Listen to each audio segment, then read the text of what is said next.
இன்னைக்கு இன்னொரு பிளான்ட்டை பற்றி பார்க்குறோம். இதுக்கு நிறைய மெடிசினல் யூஸ் இருக்குது.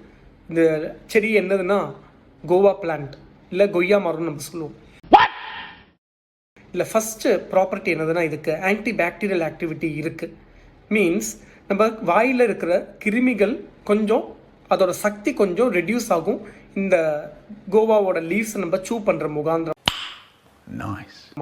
ரெண்டாவதாக என்னதுன்னா வாயில் வீக்கம் ஏதாச்சும் வந்துருச்சுன்னா இந்த லீவ்ஸ் முகாந்திரமாக அந்த வீக்கத்தை கொஞ்சம் கம்மி பண்ணிக்கலாம்.